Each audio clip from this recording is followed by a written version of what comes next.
Vinny, and today I want to talk about something called dissociation.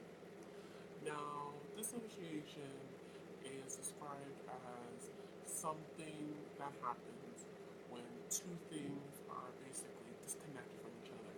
And in this instance, talking about mental health, it happens when the kind of mind part of you separates or disconnects from the reality of your surroundings. So, for me, disassociation is not something that I've experienced often, but I do have experiences with it. And to me, it's perhaps one of my most frightening experiences when dealing with things that arise with my mental health disorders. Now, for me, my experience has been very kind of long lasting in terms of my incidents have lasted for a long time. The last time I had a very long dissociation, it lasted for 3 hours. And basically, it's something that it's really hard to describe to other people because it's a state of being where I'm no longer really like I feel no longer tethered to what's going on around me. I know that there are things that are happening, but I can't really I it doesn't really elicit a response from me. So for example, let's say there's someone talking to me.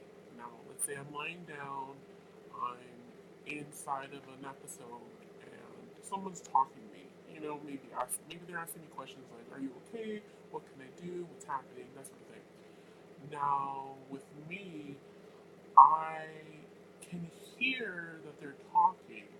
I can process that much that they're making sounds, so they must be talking to me. But I can't exactly process what they're saying.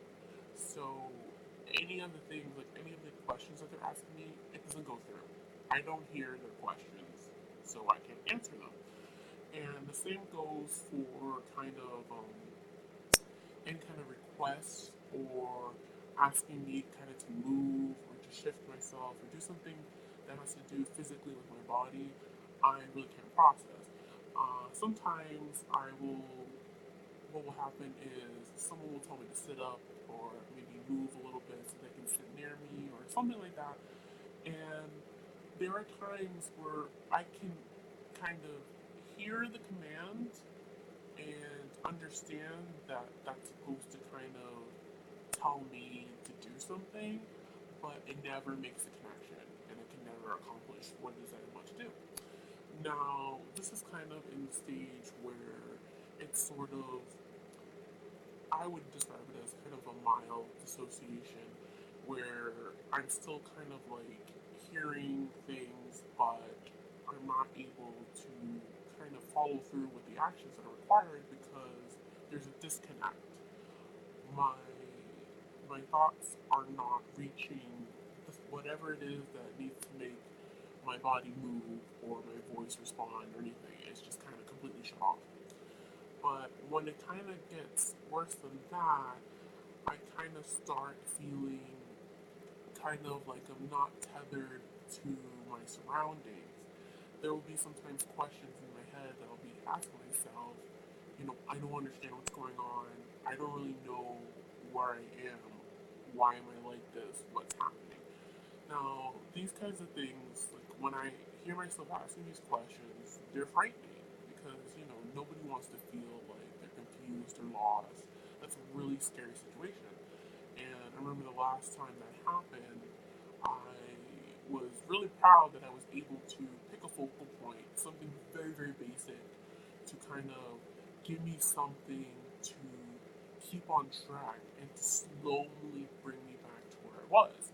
What I used in that situation was I happened to be staring at the ceiling, and I had a chandelier that casts kind of like shadows of the hanging light fixtures. And while I was looking at the ceiling, I remember just thinking to myself, oh, there's shadows on there. What are causing the shadows? The chandelier. Why is there a chandelier there? Where is this chandelier? It's in my room. If the chandelier is in my room, then I must be in my room. I'm in my room, that's where I am. So it's kind of very, very um, like, how do you call it? Like it's a very, um, sort of this leads to this, leads to this, leads to this, in order to get myself back on track as to where I am. So when I have questions like come up where I don't know what's happening, I try to find like a fixed point, something that has nothing to do with the thoughts in my head, something that's completely unrelated but is grounded in reality, so that I can start thinking about that, and then that can kind of get me back on track to where I need to be. So, these kinds of things usually happen when I am under intense emotions, and usually it's often when I am kind of basically experience where I'm kind of basically experiencing a devastating event. So, for example, let's say, I spent my prior time arguing with someone, and I'm trying to kind of make myself heard. Maybe, they disrespected me, so I'm trying to kind of explain myself. I'm trying to explain my feelings, this and that, and then, they still don't get me. They're still hurting me. They're still being bad, doing whatever it is that they're doing. Sometimes those kind of like frustrating emotions build up into intense rage for me, and there can be times where my mind just basically gives up.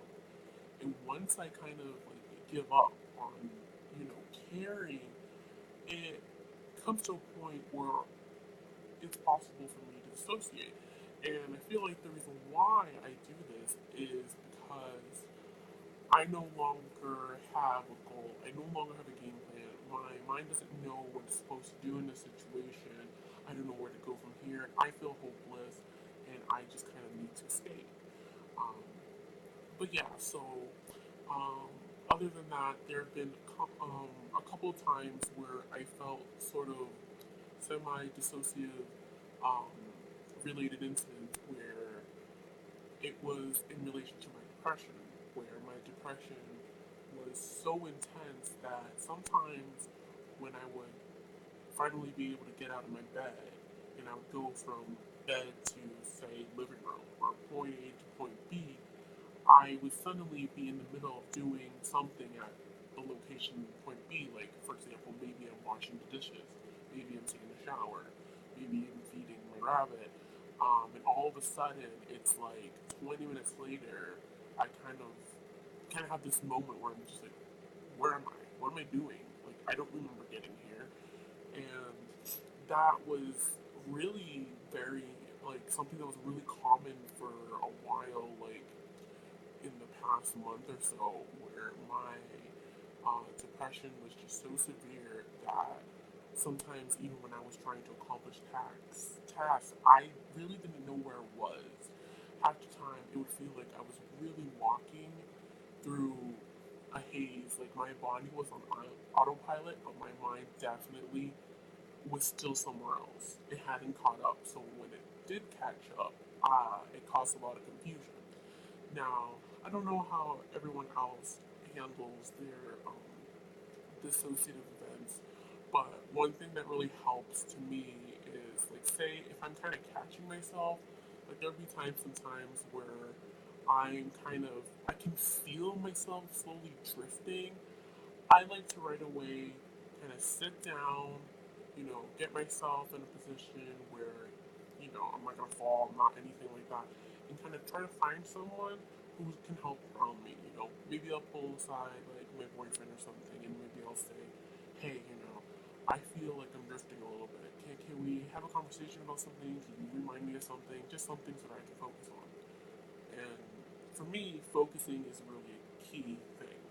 Now, if it's too late and I'm already in the event, something that could help me kind of come back is just kind of having someone nearby, whether there's just someone sitting beside me and just kind of waiting until I ride through it, or just someone just talking about themselves. Sometimes I can pick up on like little words or fragments of sentences that might spark something in me, some kind of reaction in me, and at times that's what kind of gets me out of it. So, I just wanted to talk a little bit about that because I don't really hear a lot of discussion about dissociative events and how they kind of relate with depression and how they kind of relate to trauma. And I really hope that there are others out there that would love to kind of share um, what it's like for them, what they find is helpful, what they find makes things worse, and I just want to put this information out there in case anyone else, can relate, or anyone else can say, hey, that happens to me too, or like, oh, I can't believe so and so, I can't believe Vinny actually goes through this, someone actually understands what it's like. And, it's always nice to hear someone kind of like reaffirm your thoughts and your feelings because oftentimes I feel like people who do have mental disorders, they feel very, very much like no one else really kind of gets where they're coming from. I mean, sometimes we get a lot of sympathy from friends and family, but at least for me, I feel like when I try to explain myself, sometimes I hear a lot of I don't understand that, or I don't really get that situation, or I don't really know how that feels. And oftentimes I kind of have to try to say to them, it's like, well, I get that. I get that you've never experienced that, so of course you don't know what it feels like. But I'm less concerned about you knowing what it feels like, and more concerned about you just accepting that this is real for me. And I hope you guys out there will know that when you tell me, if you ever tell me you want to talk to me about these things, this is some real stuff, and I believe you, and I would be more than happy to hear about somebody else's experience with this. So, I'm gonna wrap this up now, and I hope you enjoy, and I will see you next time. Bye!